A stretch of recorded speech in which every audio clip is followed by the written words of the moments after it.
గుడివాడ దిమ్మ గొడవ ఈ రచ్చ ఏంటి ఒకసారి ఆ బయట విందాం. అదేమో బాలకోటి గారికి తెలిసేమో కిరణ్ కానీ ఆ గుడివాడ బయట ప్లే చేయండి. అంతేగాని మా తల్లి లాంటి జనసేన పార్టీ దిమ్మకి అరాచకత్వంగా ఆయన చేసేవన్నీ కూడా చాలా తప్పు. అతన్ని వెంటనే పార్టీ నుంచి సస్పెండ్ చేయాల్సిందిగా జనసేన తరఫున మొత్తం అందరి తరఫున నేను మాట్లాడుతున్నాను. నాగవరపాడు సెంటర్లో గల జనసేన దిమ్మనే మా తల్లి లాంటి దిమ్మనే పగలగొట్టాడు. అతనికి ఏదన్నా ద్వేషం ఉంటే వాళ్ళ మీద చూపించుకోవాలి. అంతేగాని మా తల్లి లాంటి జనసేన పార్టీ దిమ్మకి అరాచకత్వంగా ఆయన చేసేవన్నీ కూడా చాలా తప్పు. అతన్ని వెంటనే పార్టీ నుంచి సస్పెండ్ చేయాల్సిందిగా జనసేన తరఫున మొత్తం అందరి తరఫున నేను మాట్లాడుతున్నాను. ఏంటి కిరణ్, టీడీపీ వాళ్ళు ఏదో జనసేన దిమ్మని బద్దలు కొట్టారట, ఏం జరుగుతుంది సార్? అది చాలా సెన్సిటివ్ ఇష్యూ సార్. టీడీపీ మొత్తానికి ఆపాదించే కన్నా కూడా అక్కడ ఒక ఎవరైతే లోకల్ లీడర్ ఉన్నాడో దారం నరసింహారావు అనుకుంటా అతని పేరు, అతను రీసెంట్గా ఎలక్షన్ ముందు వైఎస్ఆర్సీపీ నుంచి టీడీపీలోకి వచ్చిన వ్యక్తి. ఓకే, వైసీపీ నుంచి టీడీపీకి వచ్చిన వ్యక్తి. దీనికి వైసీపీ లింకులు ఉన్నాయా తెలియదు సార్, అది పోలీసులు ఇన్వెస్టిగేట్ చేయాలి. ఆ తాగేసిన మత్తులో తాగిన మైకల్లో ఈ తాగుబోతులు జగనన్న పిచ్చి బ్రాండ్లు తాగి ఏం చేస్తారో తెలియదు కదా సార్. ఆ పిచ్చి బ్రాండ్లే తాగి ఉంటాడు అతను. తాగి ఆ దిమ్మని ఏదో పలుగుతో కొట్టాడు అంటే జగన్ కానీ వైసీపీది కానీ అడగకుండా మీకు అసలు నిద్రపోరేమో, కాళ్ళే పెట్టాలి. అంటే ఇప్పుడు ఈ జగన్మోహన్ రెడ్డి గారు తీసుకొచ్చిన బ్రాండ్లు ఈ పిచ్చి మందులు తాగి పేగులు మాడిపోవటం, కడుపులో ఇన్ఫెక్షన్ కాదు మీరు అన్నట్టు ఇది సెన్సిటివ్ ఇష్యూ కదా. సెన్సిటివ్ సార్, అందుకే నేనేమంటా ఉన్నానంటే ఇది టీడీపీకి ఆపాదించే కన్నా కూడా అదొక వ్యక్తిగతమైన అతను తాగేసిన మైకల్లో చేసిన విషయంగా మేము అనుకుంటా ఉన్నాం. ఖచ్చితంగా ఈ ఇష్యూని ఆ లోకల్ స్థానిక ఎమ్మెల్యే గారికి వెనుగల రాము గారి దృష్టికి కూడా తీసుకెళ్లడం జరిగింది. ఖచ్చితంగా ఆయన అవుట్ ఆఫ్ స్టేషన్ ఉన్నారు. ఆయన రాగానే ఎవరైతే ఆ కార్యక్రమం చేశాడో అతని మీద యాక్షన్ తీసుకుంటామని చెప్పారు.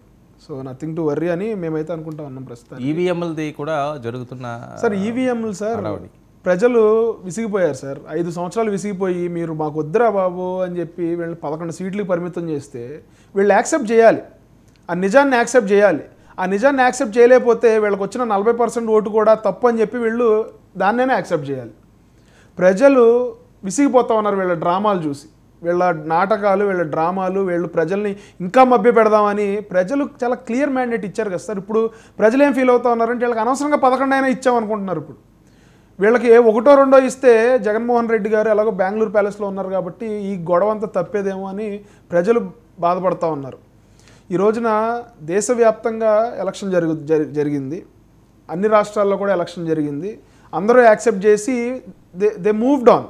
వాళ్ళు నెక్స్ట్ ఏం చేయాలి, నెక్స్ట్ ప్రభుత్వం చేసే తప్పుల్ని ఎట్లా మనం ప్రజలకు వివరించాలి, లేకపోతే రాబోయే ఎలక్షన్లకి ఎట్లా మనం సంసిద్ధం అవ్వాలని చెప్పి వాళ్ళు ఆ కార్యక్రమాల్లో మునిగి తేలుతుంటారు. వైఎస్ఆర్సీపీ వాళ్ళు జగన్మోహన్ రెడ్డి గారు ఇంకా ఆ భ్రమలో ఉండి ప్రజలు తీర్పిచ్చిన తర్వాత కూడా దాన్ని యాక్సెప్ట్ చేయలేక ఇంకా ఈవీఎంలో ఏదో తప్పు జరిగింది, లేకపోతే రీకౌంటింగ్ చేయాలి. రీకౌంటింగ్ చేసుకోండి బాబు. మీకు నేను ఒకటే చెప్తా ఉన్నా, నాకు పర్సనల్గా అదేదో చేసి పడేయండి. వాళ్ళు ఏదో వీవీప్యాట్లు ఏదో లెక్క వేయాలంటున్నారు, లేకపోతే ఈవీఎంని మళ్ళీ రీకౌంటింగ్ పెట్టాలన్నారు, చేసుకోండి. ఒక్కసారి చేసేస్తే ఈ పీడ వదిలిపోద్ది కదా. లేకపోతే 5 సంవత్సరాలు వీళ్ళ బాధ భరించలేం మనం. ఆ చెవు కోసిన మేకల్లాగా ఈవీఎం ఈవీఎం ఈవీఎం ఈవీఎం అని మొరుగుతానే ఉంటారు. సో నేనేం చెప్తా ఉన్నానంటే, సుప్రీంకోర్టు ఏదైతే ఆదేశాలు ఇచ్చిందో ఎలక్షన్ కమిషన్కి, వాళ్ళు ఒక ప్రొసీజర్ చెప్తారు. ఆ ప్రొసీజర్ ప్రకారం మాక్ పోలింగ్ చేస్తారు. మాక్ పోలింగ్ చేస్తే ఇప్పుడు ఈ లోపేమి ఈవీఎంలో కొత్త టెక్నాలజీ ఏమీ ఇన్స్టాల్ చేయలేదు కదా, కొత్త సాఫ్ట్వేర్ ఏమి ఇన్స్టాల్ చేయలేదు కదా. ఆల్రెడీ ఏవైతే వాళ్ళు 12 బూతులు సెలెక్ట్ చేసుకున్నారో ఆ బూతులకు సంబంధించిన ఈవీఎంస్నే మళ్ళీ మాక్ పోలింగ్ చేస్తామని చెప్తా ఉన్నారు. ఒకవేళ ఇప్పుడు కరెక్ట్గా జరిగితే, మాక్ పోలింగ్లో కరెక్ట్గా జరిగితే మొన్న ఎలక్షన్లో కూడా కరెక్ట్గా జరిగి ఉంటుంది కదా.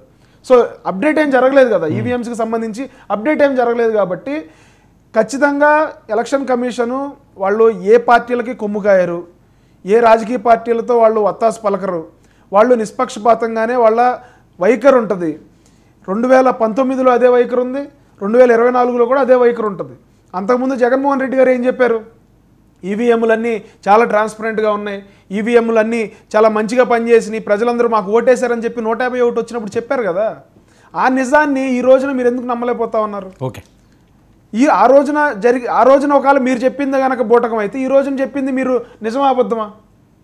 సో ఖచ్చితంగా ఎలక్షన్ కమిషన్ మీద మా అందరికీ కూడా బలమైన నమ్మకం ఉంది, విశ్వాసం ఉంది.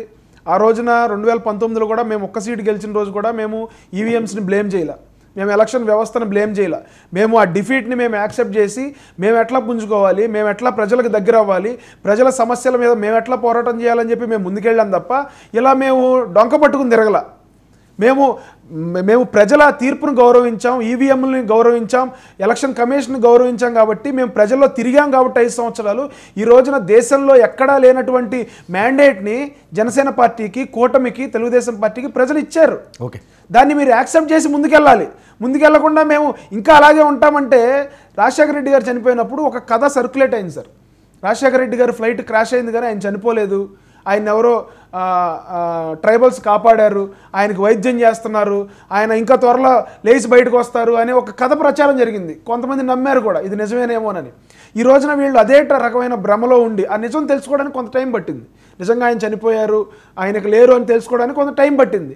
ఈ రోజున వైఎస్ఆర్సీపీ వాళ్ళు కూడా ఒక ట్రాన్స్లో ఉండి మేము ఇంకా గెలుస్తాం, మాకు ఇంకా అవకాశాలు ఉన్నాయి, ఆ ఒక్క ఒంగోలులో ఒకటి కనుక మాకు ఫేవర్గా వస్తే రాష్ట్రం అంతా మనం అల్లర్లు సృష్టిద్దాం, లేకపోతే రాష్ట్రం అంతా మనం డిస్టర్బెన్సెస్ క్రియేట్ చేద్దామని వీళ్ళు ఏదైతే ఒక ఆలోచనలో ఉన్నారని నాకు అనిపిస్తూ ఉంది. ఖచ్చితంగా ఎలక్షన్ కమిషన్ మీద మీరు నమ్మకం ఉంచండి. మీరు ఆల్రెడీ ఓడిపోయారు, 11 సీట్లకు మీరు పరిమితమయ్యారు. ఆ నిజాన్ని మీరు నమ్మాలి. ఆ నిజాన్ని మీరు నమ్మకపోతే 5 సంవత్సరాలు మీకు మనశ్శాంతి ఉండదని చెప్పి సందర్భంగా మీకు చెప్తా.